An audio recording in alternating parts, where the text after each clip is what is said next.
All right, just a reminder to everybody, for our board members, please do make sure to turn on your microphones and speak into them when you are ready to speak. And for our guests, if you have any public comments, questions at the spaces in our agenda where that is scheduled, be sure to come up to the podium and use the microphone so that the recording can capture your comments.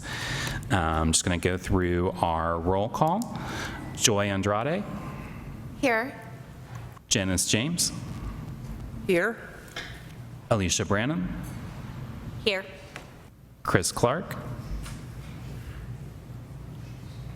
Kathy Plumman. Bo is excused. Billy Love. Here. Amanda Bryant. Here. Bella Still. Here. Bruce Davis. Here. Diane Fleet. Here. T.C. Johnson. Here. And Councilmember Liz Sheehan. Here. Thank you. Would you all take a few minutes? I believe they've been sent out, the minutes from July 10th, and then we'll see if anybody has any corrections.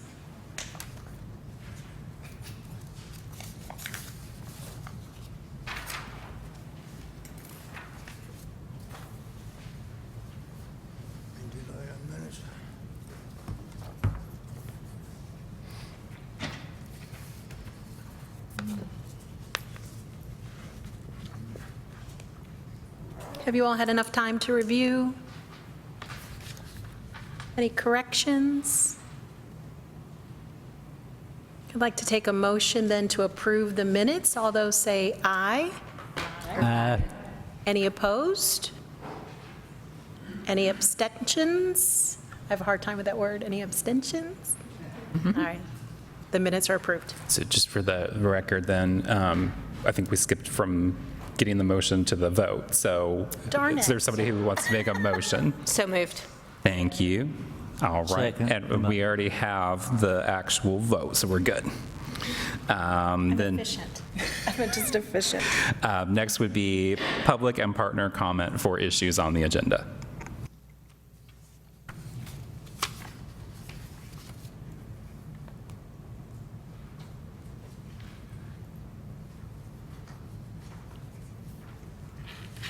All right, you all are being efficient. So we will go to our committee reports. Our first one is Data and Systems Integration Committee Report with Joy Andrade. All right, thank you so much. All right, so for an update, our meeting took place on August 7th at 1:30 at the East Side Branch, Lexington Public Library. We called to order at 1:30, then did roll call. The first item of business was to approve the April 3rd meeting minutes. They were approved with no comments or questions. The thing that took most of our meeting time was the next item on the agenda, which was covered by Jeff, and that was to go through the new housing triage system policies and procedures. We did that page by page, and as a reminder, so this document would locally replace the SBDAT in the hopes of creating a more accurate assessment that represents an individual's housing needs by using this thoughtfully and carefully created evaluation. Now, I believe Marissa may have an update on that, the progress of that. Yeah, and Jeff, please feel free to chime in. When we brought that assessment to our coordinated entry meeting and actually had the assessment in HMIS, which is where most of these assessments will probably be taking place and where this will live within our coordinated entry system, it became quite lengthy. And upon bringing this to that meeting, that coordinated entry meeting, it was discussed to reevaluate and look at our assessment and determine what questions we can potentially remove, what questions we can combine, and ways to just make that more streamlined for providers, as well as the fact that I think our longest assessment, our family assessment, was like 12 pages. So even if you are not in HMIS, still a very lengthy process, and we just wanted to explore ways that we can perhaps edit that assessment to make it both easier for the assessor as well as the individual who will be participating, who will be assessed. So because of that, at our last coordinated entry meeting, we reviewed it and we agreed to come back for our next meeting and take a look at maybe some of those questions that we can remove and have that discussion and make those edits. So we hopefully plan to bring it back to our Data and Systems Integration Committee meeting with those edits, and when that does take place, we'll definitely make sure that the membership knows. That way they can provide any additional feedback as well. Great. Thank you so much, Marissa, for that update. The next agenda item was that Marissa actually provided quarter 1 and 2 of the coordinated entry reports. So just some high-level overviews is that in quarter 1, according to the coordinated entry system, we saw 2,897 were served during quarter 1. 15 new individuals had referrals to housing. 14 of those referrals were successful, and that during this time there were 16 successful housing move-ins. During quarter 2, we saw that 3,136 were served according to the coordinated entry system. There were 9 new individuals that had referrals to housing. 4 of those referrals were successful, but it also is important to note that at the time of the report or our meeting, 1 referral was still pending, so it therefore is not included in that number. And then we did see during quarter 2, 11 successful housing move-ins. Okay. And then if you would like to know those numbers or look at those reports in more detail, I believe that they are on the packet sent out, or you can reach out to Marissa and Jeff if you have any questions. Okay, and then our next meeting will be October 2nd at 1:30 at the East Side Branch Lexington Public Library. Thanks.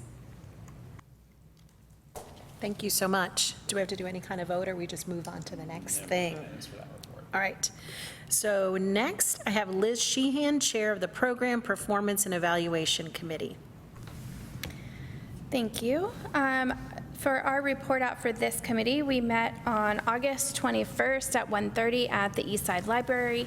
We started with our welcome and introductions, and then our next item on our agenda was the approval of the meeting minutes from June 12th, 2024, and those passed without dissent. Then we had our program reviews. We had 3 different program reviews for that day. The first was Arbor Youth Services for their outreach program for 18 to 24-year-olds. We had the presentation and then discussion. Some of the things that came up in discussion were that they had expanded their operating hours for 18-year-old high school students to expand those from 3 to 7 p.m. And then we talked a little bit about their mental health referral process. They're transitioning to Willow Creek Counseling, but they also work with New Vista. And then we talked a little bit about the policy that they had implemented last year of changes in the bans that they had for clients, and then moving from kind of like discipline versus consequences language, and understanding trauma response. Our next presentation was Lexington Rescue Mission for their street outreach program. A couple of the things that came up in that discussion was being surprised that there was the demographics, the age demographics were older than expected. We talked about them partnering with New Vista Crisis Unit. They have a process for helping folks obtain Greyhound bus tickets if they're moving or traveling to going back to a location. And then one of the things that was a discussion point really for the whole group, and I don't know, Jeff, if you are going to have continued discussion about this, but the idea of the OP office or the COC developing a flex fund that could be used for services when you don't have like a specific program to go to, or have needs that could be met through some discretionary funding that could be used in a broader way. So some of the things that came up within that were transportation costs for folks, cell phones to reach people, application fees or administrative fees. So some things like that. So I think we could all be continuing to think about ideas for that potential flex fund program. And then the last program that we had present was New Beginnings for the housing navigation for persons with serious mental illness. This is a supportive services program. They talked a little bit about changing their client feedback survey to a shorter version, some struggles with filling a case manager position, and then trying to increase diversity among their staff. Some of the other things that we discussed related to that program were the kinds of resources and subsidies that they were using, and then their skills and resources classes that they offer for people to maintain their housing, like medication management, trying to get people set up with income, activity of daily life and helping teach skills to clients, and then crisis management and connection with basic needs. We didn't have any other public comments that day, and our next meeting is October 16th at 1:30 at the Eastside Library. The presentations for that meeting will be Arbor Youth for the Emergency Shelter Program, New Beginnings for the Housing First Program, and Salvation Army for Emergency Shelter. That's everything. Thank you so much. Any questions or comments for Liz? All right. Then our next committee report is Advocacy Issues and Programs, and Bo is not with us today, so I believe Marissa is filling in. Thank you. So the Advocacy Issues and Programs Committee meeting met on August 28th at 1:30 at the Don Ball Campus Center. We were able to approve the meeting minutes from June 26, 2024, and part of our new business discussion was that Housing Flex Fund initiative.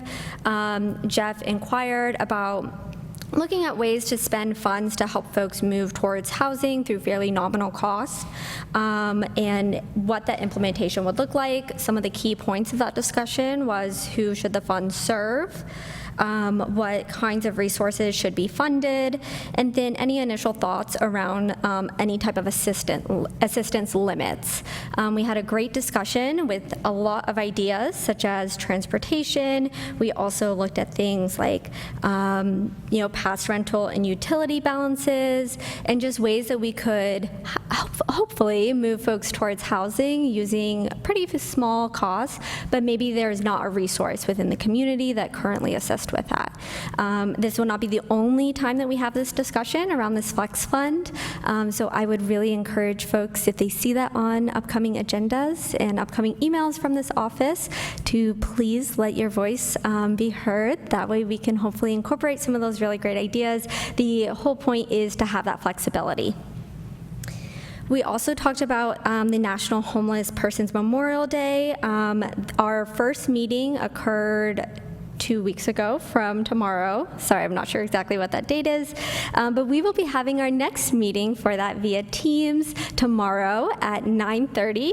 Is that right? Okay, yeah, tomorrow at 9:30. So I have that calendar invite link, so please feel free to stop me after this meeting or send me an email if you need it and you want to be included there. We also discussed changes for state IDs and birth certificates for persons experiencing homelessness. Beginning August 1st, the state now allowed for free IDs for folks experiencing homelessness, and you can partner with the state directly, or you can still go through this office, but that is just for state IDs. That information was distributed through our email listserv, so if you need it again, please let us know. We're happy to share that as well. Continuing business was our lived experience engagement meeting. That next meeting is going to be September 30th. I believe that's a Monday at 1:30, and that's going to be centered around our Continuum of Care competition. It's going to be at the Central Library, second floor, meeting room B. So please let folks know that that meeting will be taking place and that we will be discussing Continuum of Care funding and how we have incorporated their feedback from earlier meetings into this entire Continuum of Care process. We also provided an update about our program standards. Our next program standards review is going to be for rapid rehousing. That's happening September 25th in the 5th floor conference room of the Phoenix building at 101 East Vine at 1:30. If you did not receive that invite from me, please let me know, and I'm happy to provide that for you. And then some other public sharing that we had was the community table talk from TC Johnson, and then that the Continuum of Care competition is well underway. We have office hours available for folks if they need any TA assistance during that process, and that is through this office and through me, so feel free to reach out, and our next meeting is October 23rd at 1:30 at the Don Ball Campus Center. And I'm just going to add that Marissa did mention that we sent out the information about accessing the free state IDs and birth certificates for individuals experiencing homelessness. I'm happy to send that email again if you didn't receive it, but we also created a short URL for that with some guidance documents and all the required forms that can be found at bit.ly/KY homeless ID. There will be a guidance document there that walks you through the process and requirements for both the IDs and the birth certificates. It's important to note if you're going to try to establish a pathway for IDs, you do need to reach out to the transportation cabinet with the state in advance before you should start submitting those. You can choose to participate and only give access to the free IDs, or you can choose to establish an account with a credit card on file if you want to pay for higher levels of ID. But that tool is very helpful. Just reach out to Kathy and her team in advance if you want to pursue those. You should not need to establish any kind of account for the birth certificates. You'll just need to follow the guidance and submit the forms as indicated in that document. Does anybody have any follow-up questions for Marissa at all before we move on? No? I think we're moving on to the Jeff Herron portion of the meeting. So the first thing is encampment, SOPs, and review report. Thank you, Diane. So last meeting, we would have given a final report for any encampments that LFUCG had worked through fiscal year '24. So with this report, you'll see that our summary numbers are going to start over because these cleanups started with the earliest occurring on July 1st.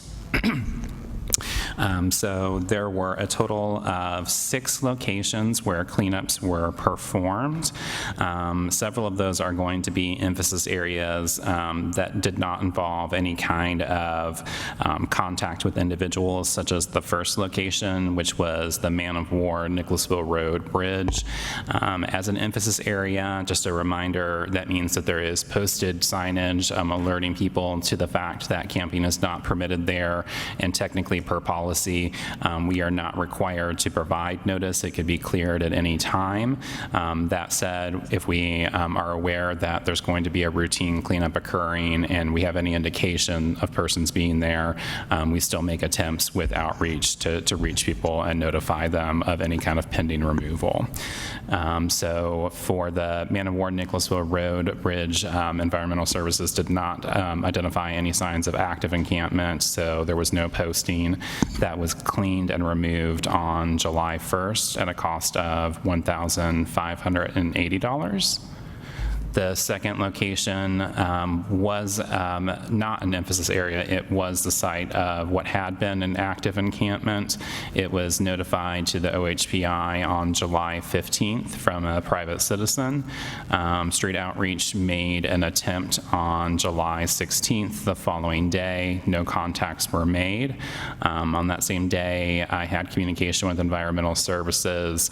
They had, at my notice, went out to assess the location location so they could start the work on bidding that work out. They had contact with the residents who expressed to them intent to relocate, and it seems that they did. We made additional attempts on the 19th, 22nd, and 24th with no contacts made. Initial notice was on July 17th. Final notice was on July 23rd, with removal occurring on July 26th at a cost of $3,000. The third location was the Virginia Avenue Bridge. This is another emphasis area, and this was a routine cleanup. While there was no one indicated to actively be staying there, in these emphasis areas, we often do find debris that's left behind from rough sleeping or previous encampments. As there was no indication of activity, no notice was posted. It was cleaned and removed on August 2nd at a cost of $2,650. The fourth location is the Oliver Lewis Bridge, another emphasis area. This was included as a cleanup in the previous report, and this is kind of a carryover item. Environmental Services had received a request from a citizen about performing some landscaping that they felt like was contributing to some issues in the area, and so they went back to that location and scheduled work. They notified us on July 30th that that work was going to occur, and we made attempts with outreach on July 30th and August 1st before it was cleaned on August 2nd at a cost of $900. Oftentimes, some kind of preventative landscaping, like removing honeysuckle, uplimbing trees, those kinds of things can just kind of make it less likely that an encampment would return to that location. The fifth location included in this report will be on Lima Drive. I was notified by Street Outreach of what they believe to be an abandoned encampment on August 9th. That was cleared and removed on August 15th with a cost of $350. The final location would have been along Nicholasville Road. This was notified to us by code enforcement on August 9th. This was another scenario where there was not indication of an active encampment, but some of the nearby property owners believed that some of the debris that was left behind in this area was contributing to increased foot traffic and issues. So we went ahead and removed that debris on August 15th at a cost of $100.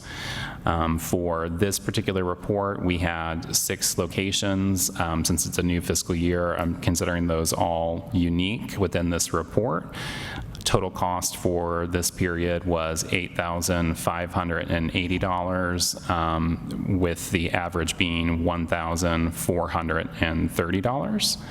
Of the 6 locations, 5 we had no contact with no indication of active encampment. 3 of the locations that were worked were posted emphasis areas.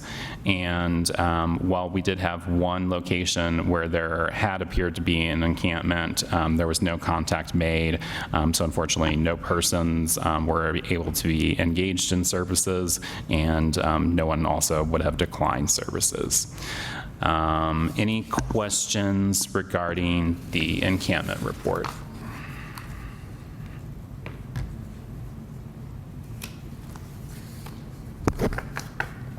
All right.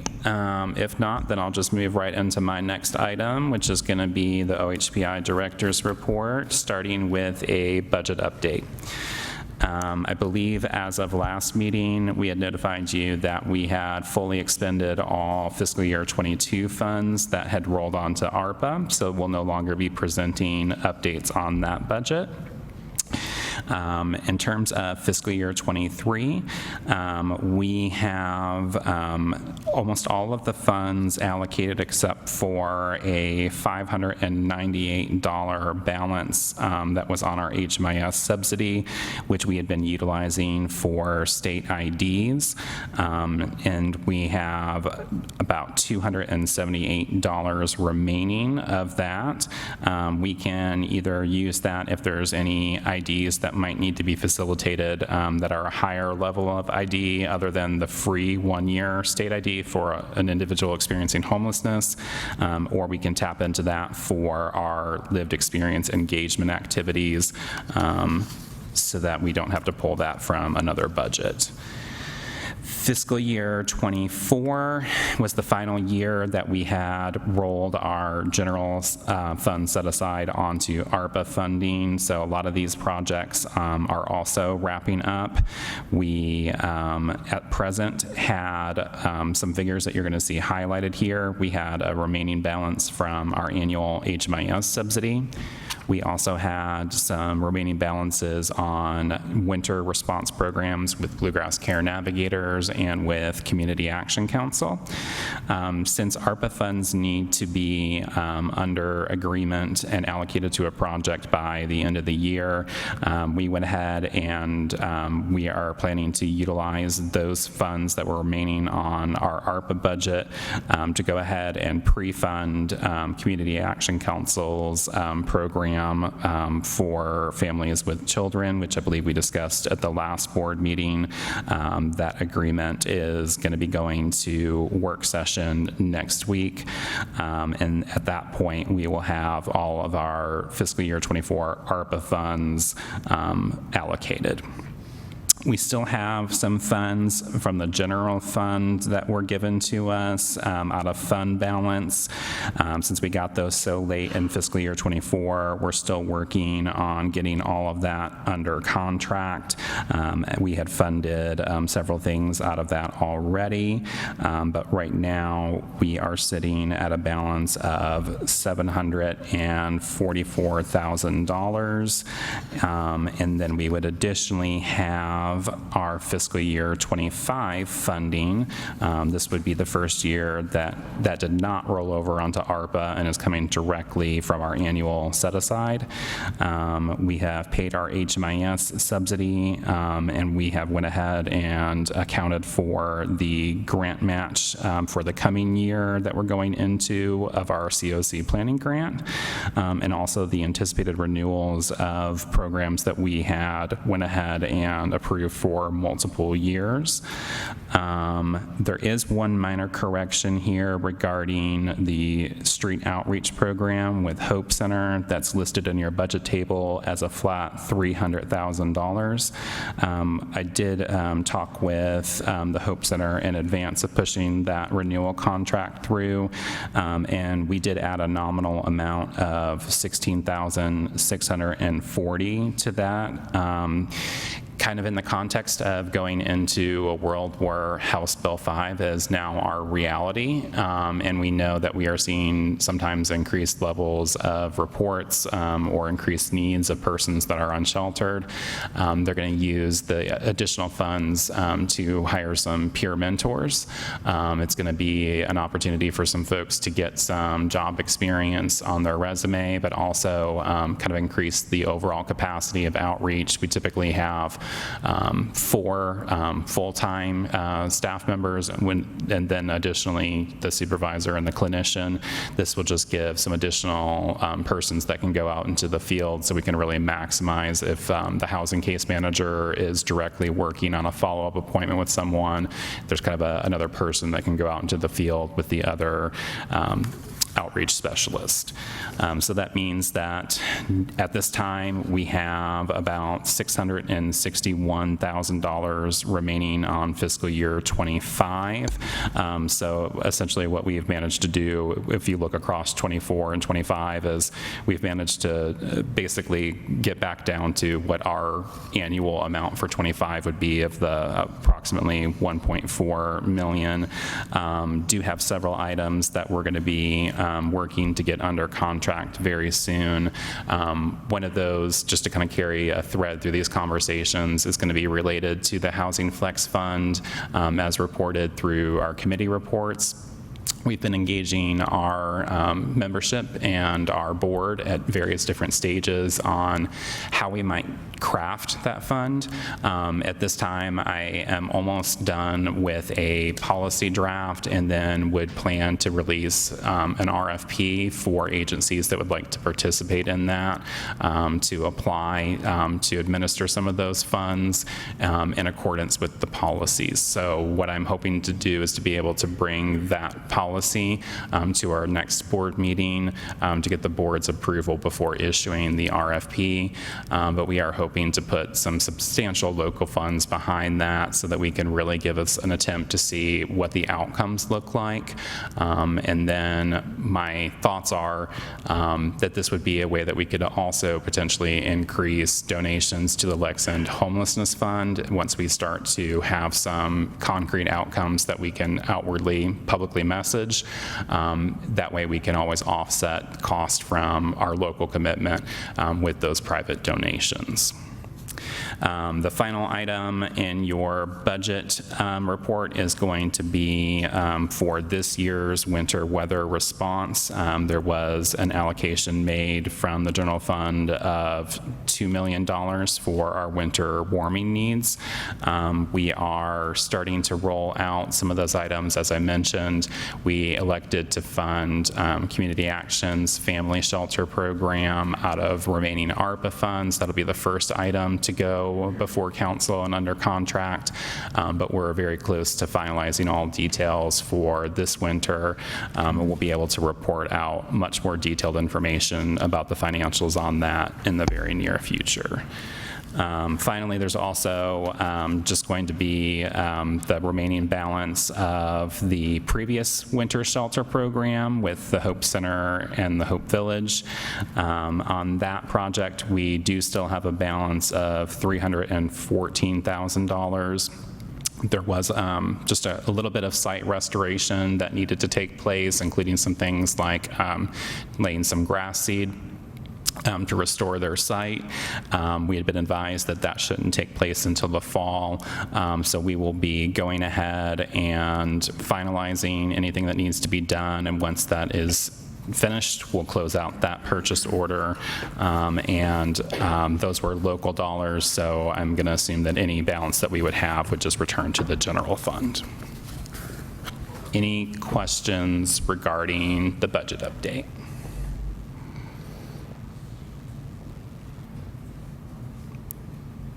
All right.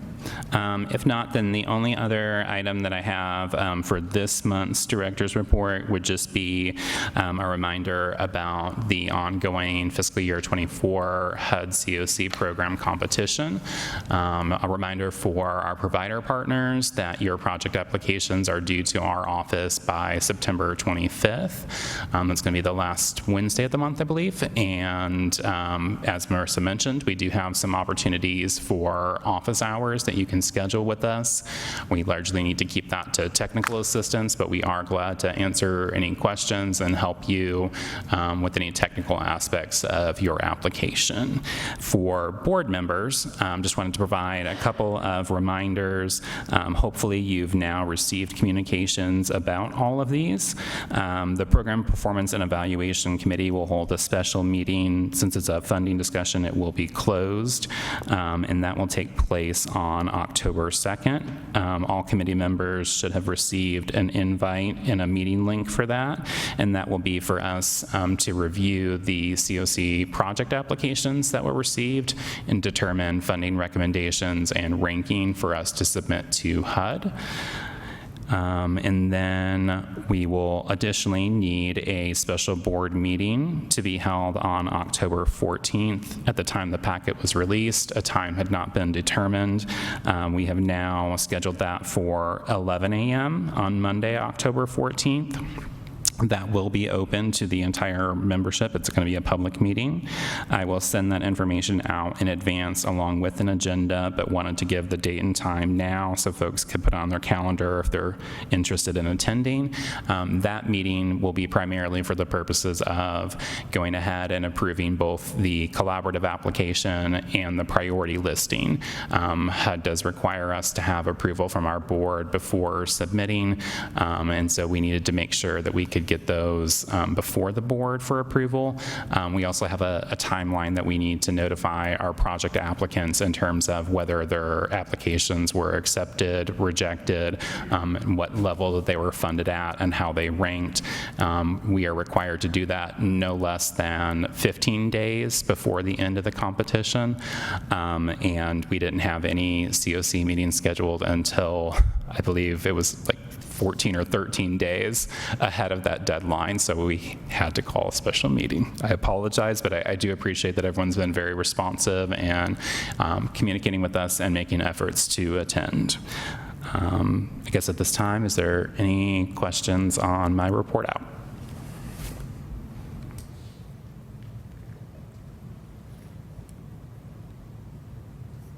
All right, hearing none, I'll give a reminder that our next regular meeting, we will return to the third floor conference room of the Phoenix building where we typically are. Glad everybody managed to find us today.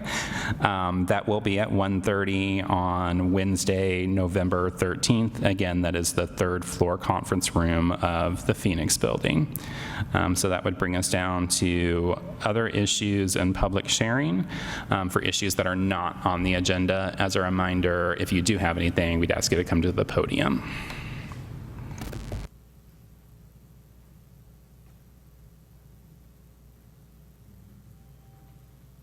Hello, Shannon Derrick with Passport by Melina. I just wanted to share that I brought flyers on our upcoming expungement clinic that will be at the end of this month.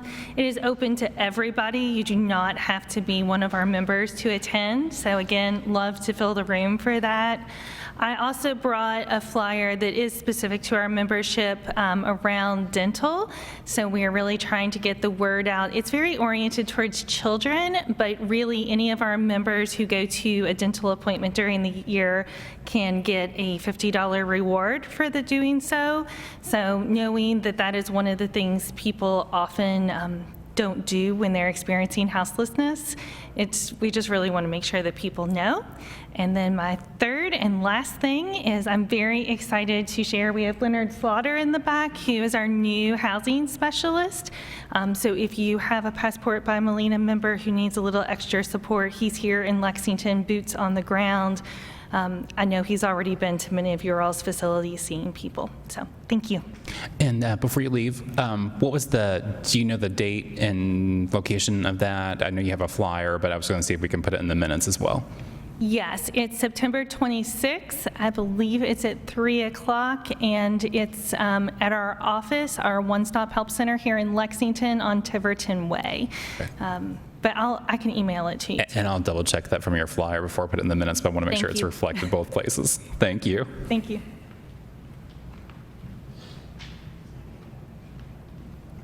I guess I have a few things, but I'm putting a little bit of a different hat on, if that's okay. So also, I'm very involved in the domestic violence world with Greenhouse 17, so I won't see you all again until November, so do remember that October is Domestic Violence Awareness Month. I always think it's a good time to kind of brush off your own policies and also see how you're responding with the folks that you work with, because there's such a correlation between housing and homelessness and domestic violence. So it's just a good kind of annual reminder. I also wanted to very much thank Liz and the City Council again for passing, for creating a policy for their employees who are experiencing intimate partner violence and other crimes. So again, I think it's a good time for employers to look at their own policy and how they respond to things for their staff and their folks, because it unfortunately impacts a lot of people. Two things, if you have people in your, that you think would be connected, we are doing, Stephanie Theekson would be really mad at me, but I'm calling it Homelessness for Dummies. And so we're doing an October 11th training. So if you have any staff or advocates that would like to attend that, it is October 11th. I'll ask Jeff maybe if he would send it out, but it is at the Northside Library on Russell Cave Road. I think it's from like 10 to 1 o'clock. But we have a lot of victim advocates in domestic violence world who really struggle with all the what's HPI and what is COC and what is rapid rehousing and all that stuff. So it might be very basic for the folks in this room, but if you think it might be something that will be helpful, we'll send that information out to you all. And then we also have another person coming in November. His name is Lundy Bancroft. And actually, TC, you might be really interested, but he's just a renowned speaker, but also talks a great deal about how courts and criminal justice systems, sometimes how perpetrators really can kind of pull the wool over their eyes a little bit and really understand how systems can be used to kind of perpetrate further violence. Again, it might really help some of the folks that you're working with if you're working with individuals who are experiencing domestic violence. Sadly, sometimes survivors look like the ones that are not very well balanced, only to know that they've been experiencing a great deal of trauma. And so Lundy Bancroft is really good. He's going to be speaking. It's at the, I don't know the name of it, but the old courthouse, there's a really beautiful room up above for, that you can use for trainings or different events. So it's going to be there. And the date is, I think it's November 3rd. Does someone say? 3rd? 1st. November 1st. Thank you. November 1st. So we can send that information out too. It's $25, but I do think she's negotiable on the price. So that's my domestic violence world. Thank you, everybody, and for all these great opportunities. Remember to send me a flyer so I can pass these along to our membership that's not in attendance through our mailing list. Hi, I'm Laura Carr with Lexington Rescue Mission, and I just wanted to let you all know that Isaiah House is opening a new clinic at our building downtown next week. The clinic opens. So if you have any folks that need access to outpatient mental health, behavioral health, including MAT, primary care, it'll be open for walk-ins as well as appointments. They take Medicaid, Medicare, and private insurance, and it's on a sliding scale fee. So feel free if you want to reach out to me with any questions. Our building is at 535 West 2nd Street, right at the corner of 2nd and Jefferson, but we're hoping to help them build up a caseload, so want to just encourage you all to send people there that need access to treatment. Thank you. Excited to hear that's finally going to be a reality. Likewise, if you have anything, a flyer, a blurb you want me to send out, let me know.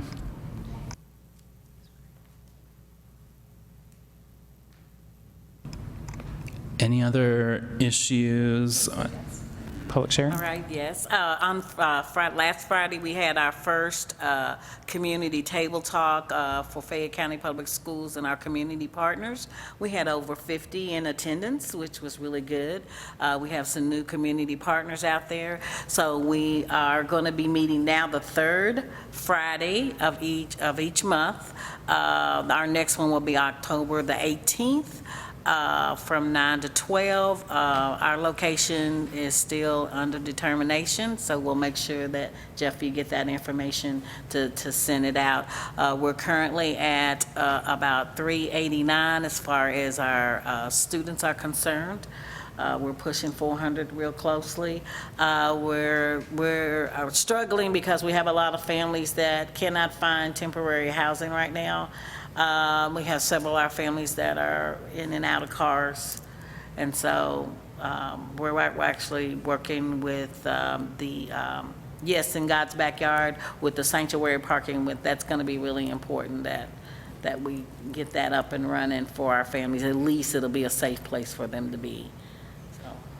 And definitely, you probably consider this, but I would encourage you to connect those families with someone like Street Outreach and/or Community Action Council. Just make sure that they would have some supports from our system as well. I know you guys are doing everything that you can, but we want to do everything we can to support you and supporting them.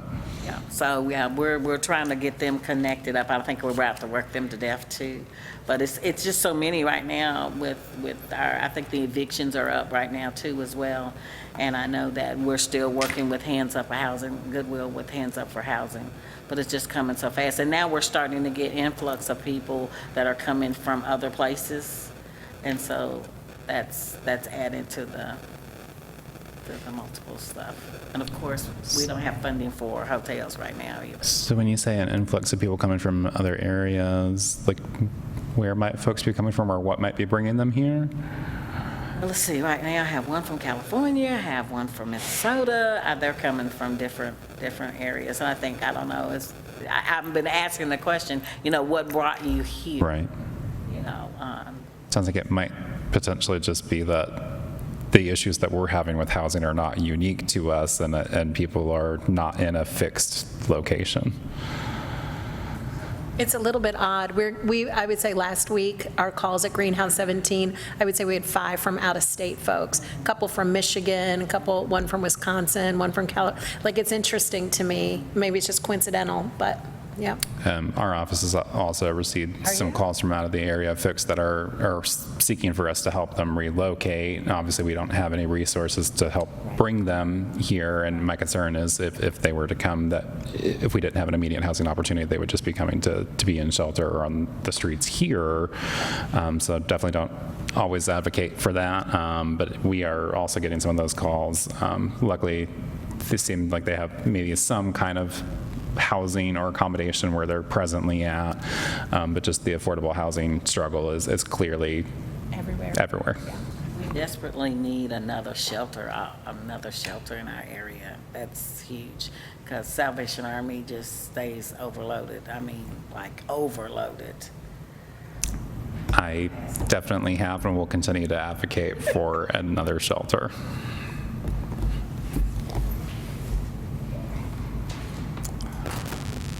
Any other issues or public sharing? Jeff, I can just add that I think since we last met in July, our empath unit is now open. So it's been very successful so far. I've heard a lot of great kind of feedback from people that have visited it, and we've served over 500 people, maybe even more than that at this point. I know that maybe last week it was over 500 people we had served, and we definitely see a good proportion of people that are experiencing homelessness, and just continue to be thankful for our community partners working with us on trying to do the best we can for these individuals. But yeah, it's going really well, so hearing good things.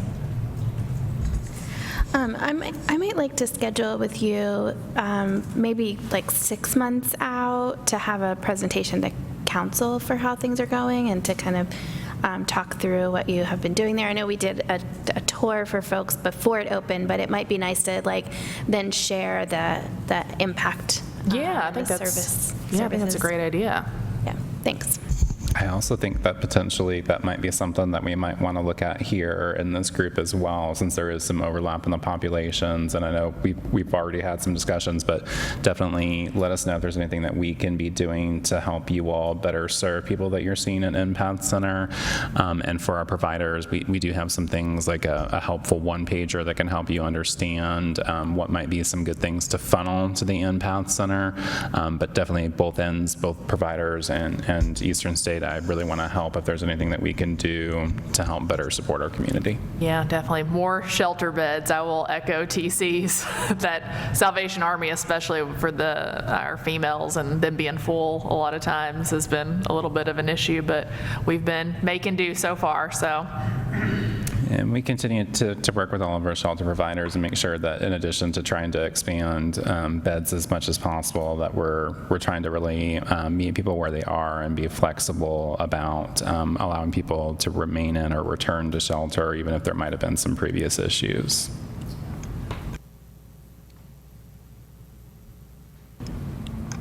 All right, if there's nothing else, then do we have a motion to adjourn? All right, TC moved. Anyone want to second that? Second. I could count on you, Bruce. Thank you. Thank you. We are adjourned. See many of you before then, but if not, we'll see you again on November 13th.